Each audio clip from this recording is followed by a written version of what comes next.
A growing number of consumers are defying the media maze by paying a visit to their neighborhood movie theaters. It's simpler to buy a ticket than resubscribing to Netflix or Disney+. Well, not necessarily. Halfway into a new movie this week I realized that I'd mistakenly bought a ticket to a podcast, not a film. At least, the podcast seemed to be the principal protagonist. Had I misread the promotion for Vengeance, or had the filmmakers switched mediums mid-production?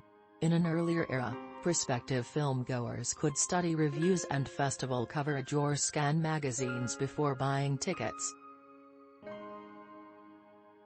Filmmakers themselves were schooled in naming their films, and budgets, at specific demos.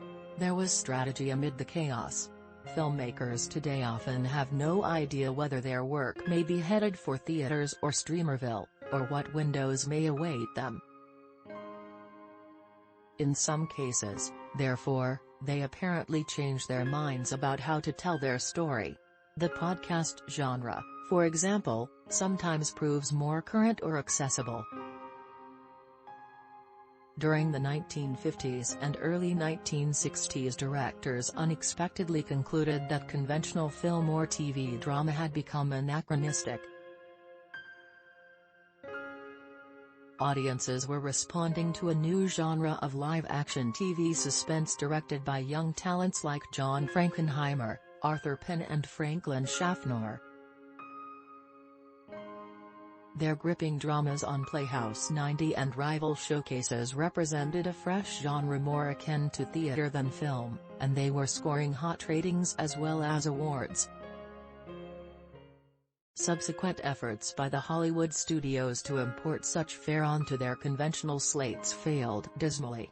But a new school of creatives today is applying some of these live-action concepts to another trendy medium, the podcast.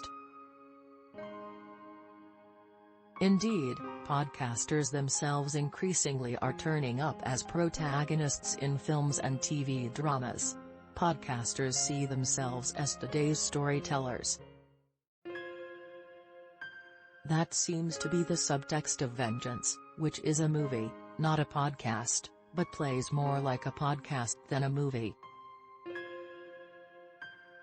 The movie finds The Office writer-director-actor B.J. Novak, who also writes for The New Yorker, as the writer, director, and principal character of a murder mystery set in West Texas. Novak plays a character named Ben, whose life takes a drastic turn when he's invited to a funeral. It's for an occasional girlfriend, there have been many, named Abilene who, it turns out, has been murdered.